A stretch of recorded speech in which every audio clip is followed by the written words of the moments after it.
I am excited to have the honor to share a word from God with you today.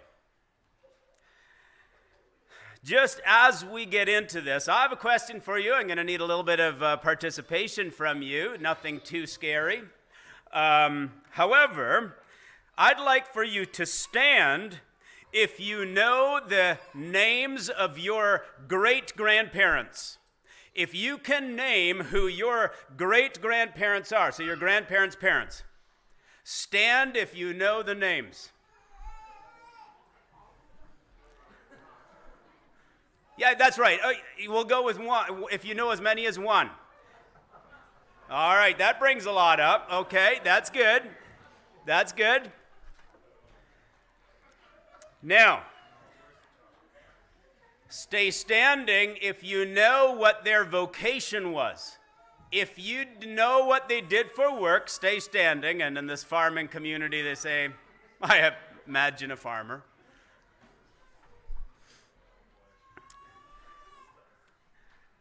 Stay standing if you know where they are buried.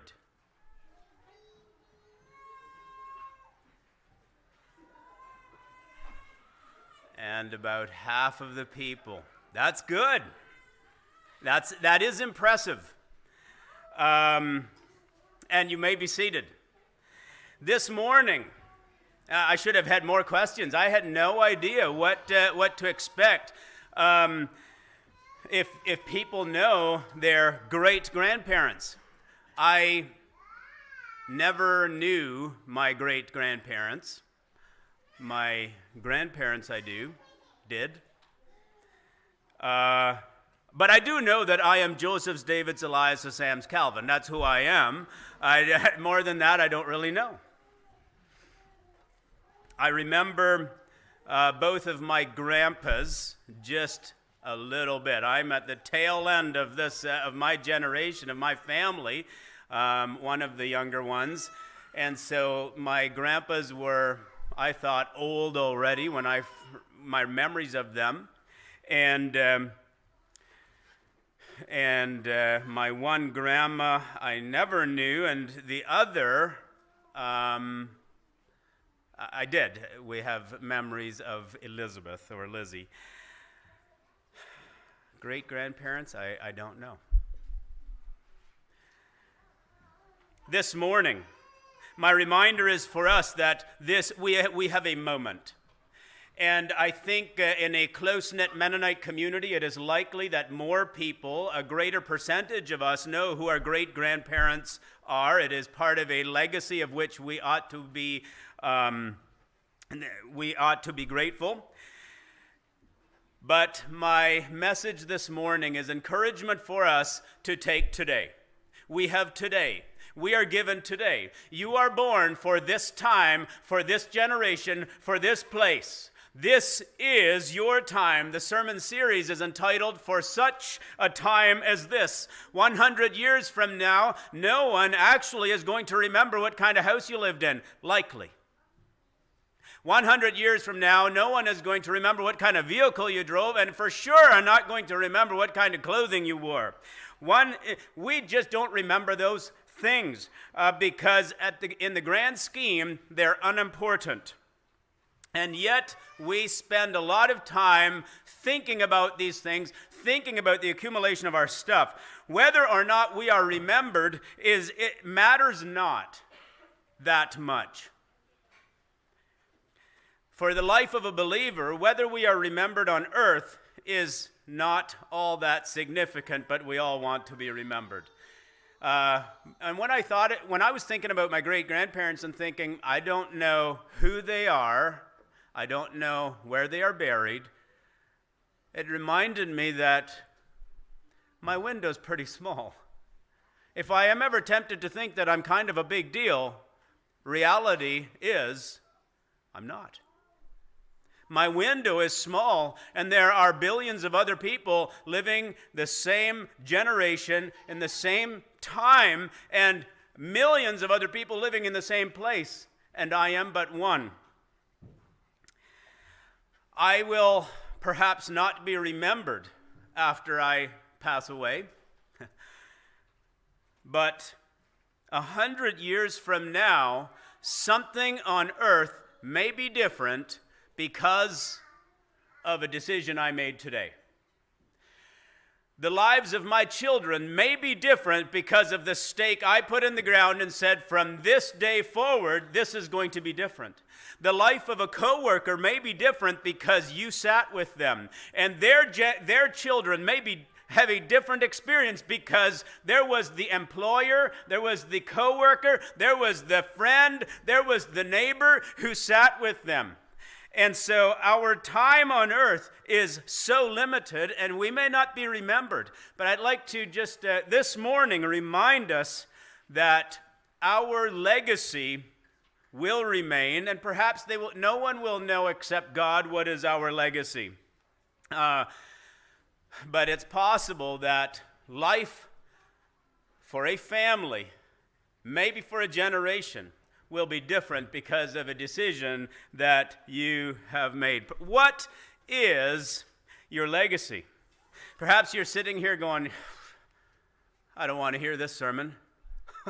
I don't like the way this is sounding. I have messed up so regularly. I have hurt those around me. I know I have. I have failed so many times. Or maybe you're sitting here going, what's my legacy? What's my legacy? I've been hurt. I am a wounded human. That's my legacy. What happened 25 years ago has changed my life. And I don't know what my legacy will be because I can't take back that time. Maybe we are the one who feels that we're unable to reconcile the hurts that were caused by maybe someone in authority. Maybe it was the workaholic dad who was so driven to provide and was never there. And you're going, what's my legacy? How am I supposed to know how to be a dad when I've never seen one myself? Maybe your dad maybe he passed away early. Maybe the list of possibilities goes on, and here's the good news. If you are sitting here going, I don't want to think about legacy because I, first of all, I feel like I've messed up or I've been hurt so badly. I don't want to think about that. Here's the good news, you're in good company. Every one of us, if we're honest, finds ourselves somewhere in that statement, in that list of statements of feeling like we've blown it over and over. Just this week, how many years do I need to teach before I really feel like I don't mess up? But after lots of years in the classroom, I still do. And on Friday, when I knew that I blew it, I of course, I had to go back to this child and apologize and say, look, you didn't deserve what I gave you. I know that. Frustration had built and he got the load.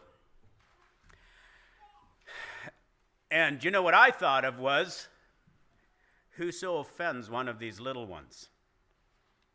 Those are hard words. Jesus was not kidding when he said it would be better if that person wasn't born. Friends, if you feel like maybe your legacy is broken, and maybe the legacy that is coming to you is broken, you're in good company.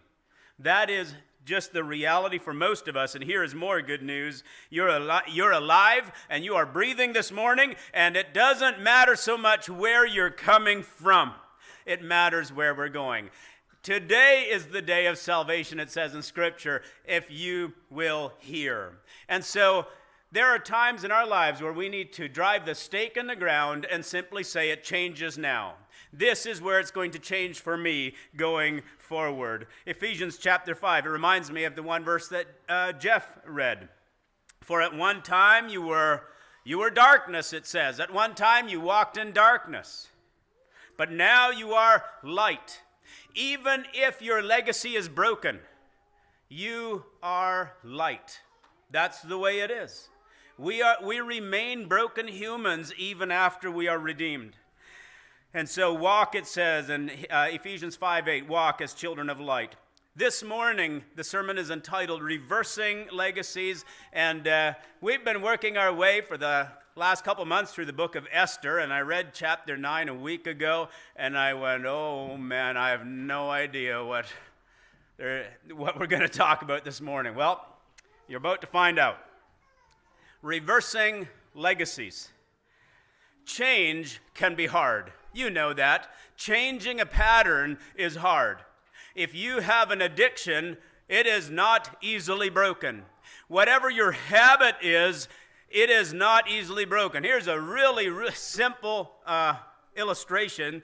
A few years ago, well, for the first 20 years of living in our house, we had this massive clock in this one spot in the kitchen. A few years ago, things needed to be rearranged, and the clock moved. Where do I still look to see what time it is? To that empty spot on the wall. And then I turn the other way to see. You see, changing our habits is difficult. Changing patterns is hard. It's hard to reverse a pattern that you have established, and it's even harder, perhaps, when it is a broken legacy. Something I'd like to remind us of is that life, you know this, is spiritual. It is not only physical. For anyone who believes, it is spiritual. That means we need to deal with the spiritual realm. When someone passes away, it's not the end of the legacy, because the spirit does not die, and the spiritual things that have been done continue. And so I very firmly, Scripture talks about the sins of previous generations visiting those who come after. I firmly believe, folks, that the opposite is also true. That if we speak words of blessing, and if we take intention, if we intentionally break chains, blessing will come instead of curses. Chains can be broken, but it needs to be intentional. On the wall behind me, you see the imagery here, and if you can see the person leaving the graveyard, that's just what you and I need to do, because we were never meant to dwell among the dead. We were meant to be alive. That's the intent. And as that song says, made for more, because I wasn't called to be tending a grave, born and raised back to life again. I was made for more. So why would I make a bed in my shame when a fountain of grace is running my way? I was made for more. Friends, it's time we live in the light. We need to break the chains whatever they are. Every one of us. You know, as good a dad as I intend to be and attempt to be, there are weaknesses and there are things that my children, unfortunately, need to process because of me or in spite of me. That is a reality, even from a well-intentioned person. And so today, we're going to work through Esther 9. The Jewish people are in exile in Persia. And much has happened. We know that in the 4th chapter, Mordecai comes to Esther and says, Esther, the Jews, there's an edict passed, chapter 3, edict passed that says the Jews are going to be destroyed by the Persians in a single day, the 13th day of Adar. Esther, you need to go before the king. And she said, no, you know I can't do that. And you know how that she comes to the place of surrender where she says, if this is what is required of me, if it's the last thing I do, I will do what I can. And you and I need to come to that place as well. If it's the last thing I do, I will make reparation. If it's the last thing I do, I will do what I can. And so you know that in chapter 6, the king has a sleepless night, and he's not able, it's this time of turmoil, and it's the turning point in the chapter. And we'll get to more of that. And there are two themes. Throughout this book. The first is Providence.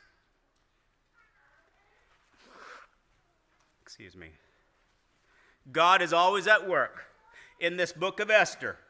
God is always at work on behalf of his people and his kingdom.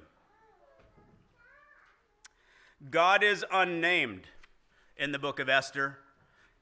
No mention is made of his name, but he is completely evident. The second thing that is so clear in this book is that God is a God of reversals. Time and again, we see how God reverses things. And if you have been handed a broken legacy, if there are things in your life where you're saying, it just can't end well, I have good news for you. God is a God of reversals, and he delights in reversing things. He is a redeemer, and a redeemer is taking something that is broken, something that is ruined, and making it like new again. And that's what he desires to do with you in your situation. He does. He is a redeemer. And so he chooses to work with humans. For in the book of Esther, on this slide, if you can read it, I color coded, or it's color coded. So going from chapter 1, verse 1, from the first verse in the book of Esther to the last.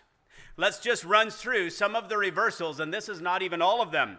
In chapter 1, Ahasuerus, the king, begins by describing his empire. At the very end, we see the extent of the empire after the Jewish nation is protected. At the beginning of the book, there are 2 banquets held. You remember 6 months of partying by the king, showing off his palace. At the end, there are 2 feasts. Feasts for the Jews, the Feast of Purim, the Feast of Remembering, their deliverance, their redemption, the restoration of their broken legacy. There are 2 feasts at the end. Esther, at the beginning, is taken to the king. She conceals identity. Later on, the king comes to Esther, and many are professing to be Jews rather than to be hidden. There is a reversal that takes place. Now people are identifying as Jews who are not even Jews. Chapter 3, Haman is promotes himself. At the end, the Jews and Mordecai are promoted. What a reversal. Over and over, that's what God does. Chapter 3, they cast lots. They cast pur to decide when the Jews will be killed. Later on, there is the war with the Jews, and the Jews are victorious and the Persians are killed. What a reversal. There's the rising of Haman in chapter 4. He's elevated. He passes the decree. The edict is passed. In chapter 8, Haman is killed in chapter 7. But in chapter 8, the ring, the royal signet ring that was given to Haman, is put on the fingers of Mordecai. What a reversal. And just before the turning point, Haman is boasting about his greatness to his friends and family, and just all-out boasting. Chapter 7, Haman is hanged. Now the middle line that is highlighted is the turning point. The pinnacle, the climax, is a sleepless night. This is the turning point. This is not a good night for Xerxes. Oh, it says Xerxes here, or that's the same as Ahasuerus, same king. Xerxes is his Persian name, and Ahasuerus is his Jewish name. He's having a sleepless night. Generally, when you and I have sleepless nights, something is not the way we wish it was. There is anxiety. There's a sleepless night. I want to remind us that often in those sleepless nights is when God is working. More often it is in those difficult times where God is accomplishing his tasks that happens more often than during our good times. And the king cannot sleep, and we remember from a few weeks ago that that is where things turned. And during our darkest times, I want to remind us that there is hope. Perhaps you're up with your baby in the wee hours of morning, and I remember those times. I did it once. I remember those times where I tried to take a shift, and the whole world was asleep. The street was quiet. There's no sound. That's a little thing. That's a little thing in the grand scheme. But those are long nights. Ask any mom, and dads agree. You see, whatever causes the sleep, maybe it's anxiety, where you can't sleep. You're wrestling with your thoughts. Those are hard nights, long nights. Maybe it's worrying. Maybe it's worrying. Maybe it is the wayward child. Maybe it's the meeting at work the next day. Maybe it's, the list goes on, the tough diagnosis, and you can't sleep. Friends, it is often in those sleepless nights, it is often in those difficult times where God is at work most. It is often when we are most blinded to his work. But throughout history, there time and again, individuals are it is in those sleepless nights where turning points were made. And it is in those sleepless nights where broken legacies are turned. It is on those sleepless nights where we need the reminding that our God is a Redeemer and he is a God of hope. I'd just like to show a few people who've had those sleepless nights, starting with Johnny Erickson Tata, who went from being, the promising athlete, diving into the shallow water and breaking her neck. What devastation. What possible good could come out of this? A brilliant 17-year-old. Her whole life ahead of her.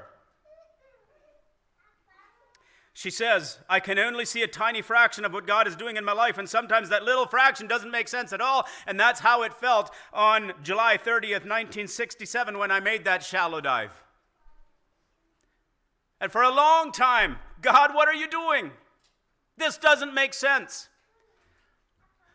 From 1967 to present, if you and I are kingdom-minded, and if we look back, friends, would Johnny's influence have been so great had she not had the accident?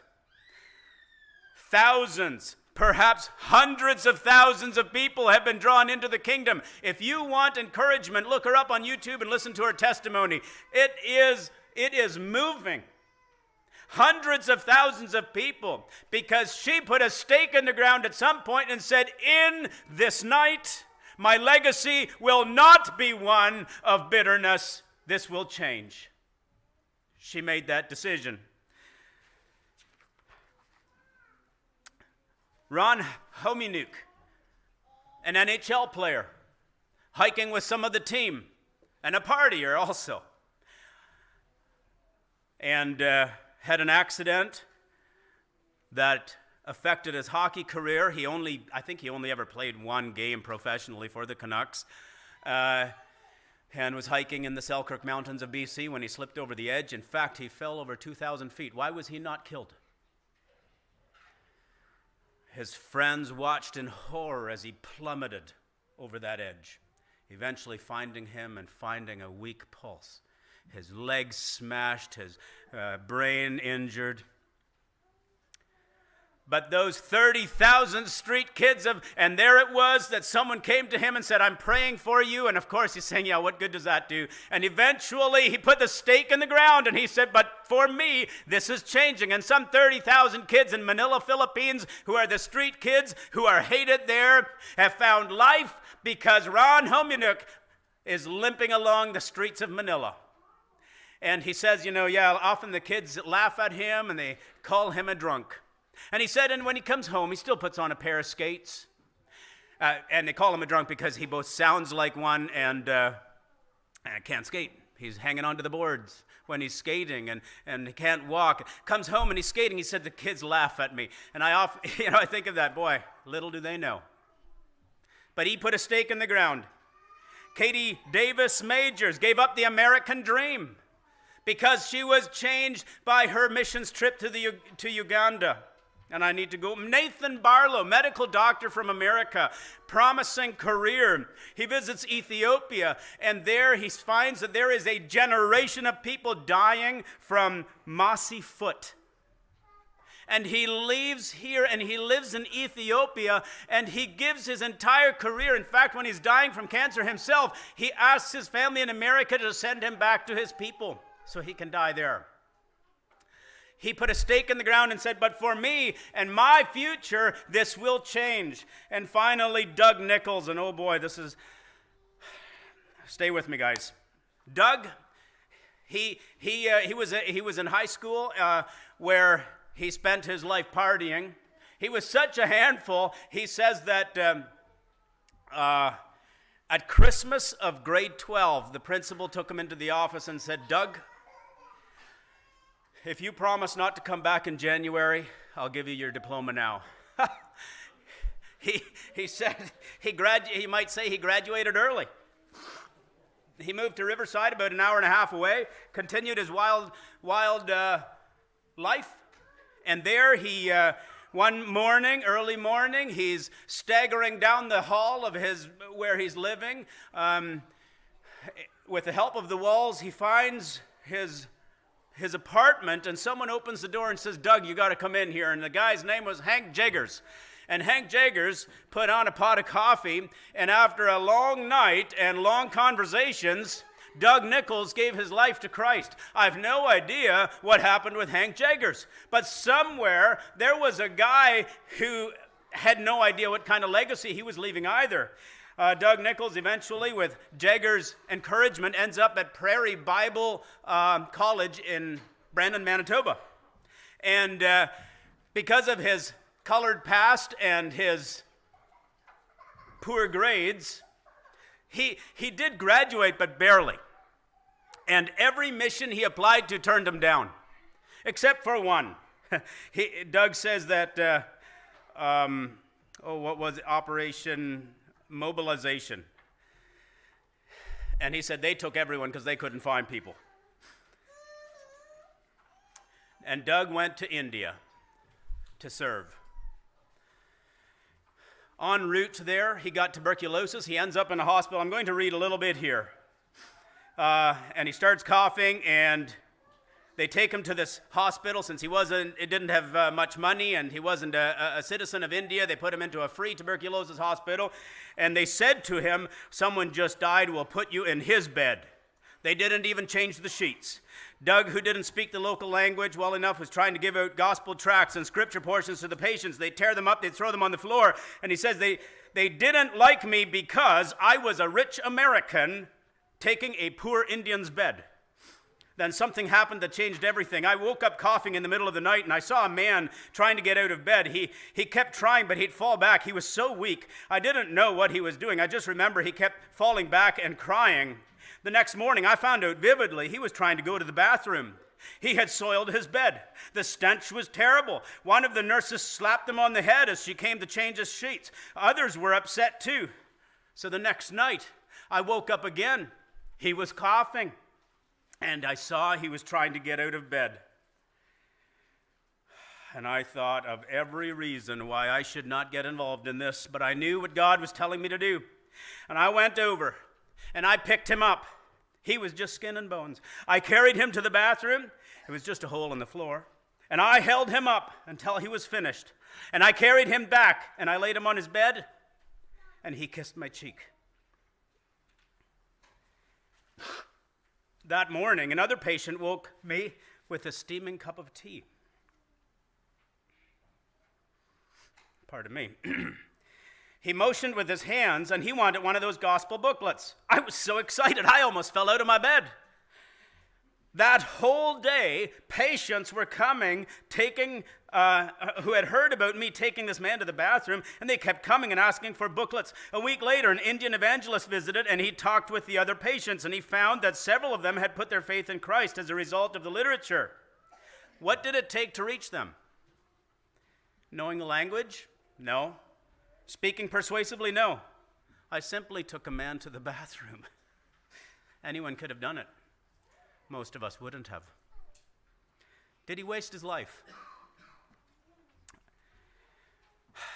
It takes, and so I think of Doug Nichols. But who do I think of? You know, he obviously made this choice to become a follower and to give. But somewhere there was a Hank Jaggers. Somewhere there was a guy who simply at 1 a.m. opened his apartment door and said, Doug, you got to come in here. We need to talk. You and I may be the Hank Jaggers that connects with someone who's going to, we may never know, go to India and help some dude go to the bathroom. Imagine that. Let's get into this Esther 9, breaking legacies, reversing legacies. Esther 9, 1 and 2. Now in the 12th month, which is the month of Adar, all right, so here we are. The day of reconciliation, the day of death is coming for the Jews. You know, in chapter 8, the king gave Mordecai permission to to reverse the law. But the law was reversed. Esther was free, but her people were not. Now in the 12th month, which is the month of Adar, on the 13th day of the same, when the king's command and edict were to be carried out, on the very day the enemies of the Jews had hoped to gain mastery over them, the reverse occurred. The Jews gained mastery over those who hated them. The Jews gathered in their cities throughout all the provinces of King Ahasuerus to lay hands on them who sought their harm, and no one could stand against them, for the fear of them had fallen on all people. Let's go on and read verses 3 and 4 as well. All the officials of the provinces and the satraps and the governors of the royal agents that had also helped the Jews, for the fear of Mordecai had fallen on them. For Mordecai was great in the king's house, and his fame spread throughout all the provinces, for the man Mordecai grew more and more powerful. There's a couple things going on right here. First of all, the Persians have the permission to eliminate the Jews in the 12th month. God is a God of reversals. And if the Jewish deliverance, and so he's giving the Jews permission to defend against what's coming. If it had just happened, the Jewish deliverance in the same month, we might say, that's remarkable. That the time frame, actually in the month that we're supposed to have been killed, we were delivered. It starts like this. Where am I here? On the day. Verse 1, third line. On the very day. On the very day that the Persians were to kill them, the tables reversed. Now, this edict was passed about 7 months earlier. The edict that the Persians were to kill the Jews, that happened about 7 months earlier. Think about this. 7 months of tension to that waiting for that day where they would be killed. What were the Jews doing? Here is my first point. To break a legacy, it requires waiting. And the point is this: wait with purpose. Wait with purpose. You have a purpose. And when you are in your time of waiting, you need to not just stand there, lie in bed and say, ho hum, when will God ever work this out for me? The Jews, they spent these 7 months fasting and praying and crying out to God and seeking Him. They also spent these months physically preparing for this day, knowing it's coming. The day where the Persians are going to kill us is coming. It's been posted. Now, there is a reversal happening. The satraps and governors and royal agents are actually starting to listen to the Jews because there was a man, Mordecai. And Mordecai, if you go back to chapter 3, learns of this edict. Now, remember, he was already working in the king's court. He had foiled an assassination attempt. in the king's court and was not honored for it. Mordecai's work was humbly done. He was not looking to establish a legacy. He was simply seeking to do right at the right time. And now he is being elevated. And dear friends, God honors those who work for him secretly, quietly. He does. That's what he says. Every one of us will face challenging times. How are we preparing for those times? Let's go on. The next set of verses. The Jews, verse 5. The Jews struck all their enemies with the sword. Here it is now. As the people were becoming fearful of the Jews on the day when the Persians were to kill them, they defended themselves. The Jews struck all their enemies with the sword, killing and destroying them, and they did as they pleased to those who hated them in Susa, the citadel. Just in the citadel itself, the Jews killed and destroyed 500 men. And they killed, there's a list of names. These are the 10 sons of Haman. By the way, you go back earlier when Haman is boasting to his friends. He says, and more than that, I have 10 sons. 10. You should, think about all my possessions, and then I have 10 sons. And this is intentional. The Jews they took out the 10 sons of Haman, of Hammedatha, the enemy of the Jews, but they laid no hands on the plunder. Second point is, during this time of waiting, a second thing happens. The Jews can figure out who is for them and who is against them, and hard hearts are being revealed. Rebellion is being revealed. When you are in your time of waiting, you will have counselors who will tell you, you will have people who are giving you godly counsel, and there will be some, maybe even well-intentioned, who give you bad advice. Hard hearts are revealed when we are waiting, when we are going through something, and that's what's happening here throughout this time, I can about imagine. The Jews are starting to see who is for us and who is against us. Something else also happens when we're in a time of waiting. It gives us a chance to look inwardly, because we have hard hearts sometimes too. Sometimes our bitterness comes out, and so this gives us a time of introspection where we might say, am I honoring Christ, or am I just taking revenge? In this case here, was it just revenge? Look at the last line. They laid no hands on the plunder. They were given permission to take it. They didn't. They were looking to change a legacy that was coming to them. This was about changing what was happening. It was not about taking their stuff. And I can imagine in this time of waiting, the Jews are saying, "Hey guys, you got to change your ways. There is going to be a battle." Let's go on. Next section.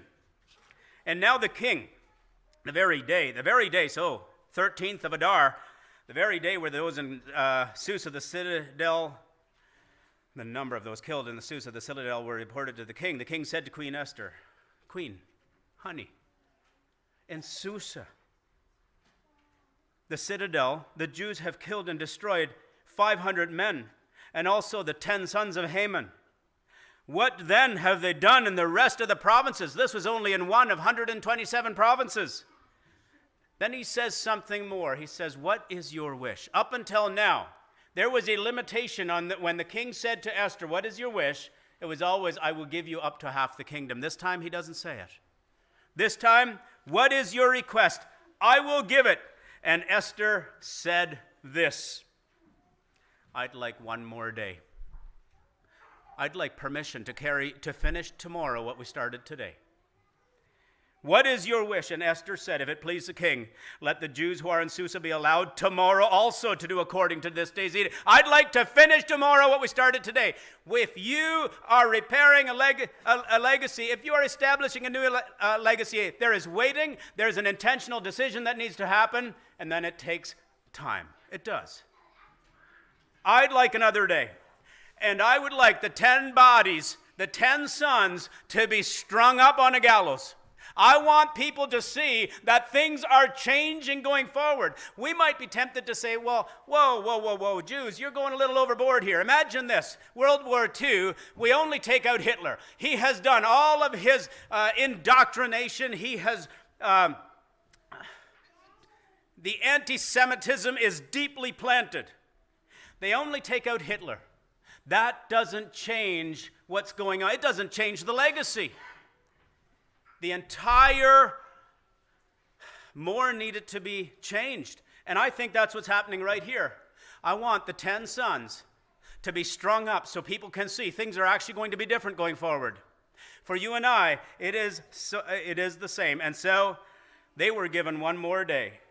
And the king is starting to see what's happening. Next set of verses. Actually, the third point here. So, it takes time. Hard hearts are being revealed. Eyes are open to reality. Life is spiritual, folks, and we need to see the things that are invisible. We need to focus on the things that are invisible and at the things that are passing. And the king is now seeing this. See, Haman was handed a broken legacy. If you go back to 1 Samuel chapter 15, this is where King Saul was to take out the Agagites completely, and he doesn't. He spares the king, and they keep some of the plunder. And when Samuel approaches Saul, Saul says, well, I wanted to make a sacrifice to God with this stuff. And Samuel says, but God said you are to completely destroy them. By the way, Haman was an Agagite. He was one of the Agagites, one of those that continued after they should have been wiped out by Saul. And Samuel says, obedience. Saul, do you not know that obedience is better than sacrifice? You and I get that mixed up sometimes. We think that our sacrifices somehow are pleasing to God when he's calling for obedience. We need to have our eyes opened to reality. And the last section of verses, folks, it is about the heart. Now the rest of the Jews who were in the king's provinces also gathered to defend their lives and to get relief from their enemies. And they killed 75,000 of those who hated them, but they laid no hands on the plunder. This was on the 13th day of the month of Adar. On the 14th day, they rested and made it a day of feasting and gladness. We need to get to the heart of it. It is a heart issue for you and I. The legacy that we have is spiritual. The things that are passed on to us from the generations before us is spiritual. And it requires a decision. It requires a choice. And the Jews, they made that decision. They reversed those tables. And they feasted after that. And the Jews that were in Susa gathered on the 13th day and on the 14th, and they rested on the 15th, making it a day of feasting and gladness. Therefore, the Jews of the villages who live in the rural towns hold the 14th day of the month of Adar as a one for gladness and feasting, as a holiday, and as a day where they send gifts of food to one another. And Mordecai, now it's Mordecai with the book of Chronicles, records these things. And he sent letters to all the Jews and all the provinces of King Ahasuerus, both near and far. We cannot only deal, if we plan to change the path forward for ourselves, we cannot just deal with the physical, because it is about our heart. And it means bringing my heart back over and over and over to repentance, to confession, and choosing to change. Reversing a broken legacy requires waiting. Hard hearts will be revealed. That means there will be some who give you, they're not on your side. They are not looking. They want revenge. They want you to kill rather than to forgive. We need to open our eyes to truth. And finally, we need to recognize that it is spiritual. It is a heart issue, and we want to get to the heart of the matter. May God bless you as you look inwardly, introspectively, and as you choose to change your legacy for those in your realm of influence. It may be your family, but it may be your neighbors or those that you relate with. May God bless you as you reverse and restore your legacy.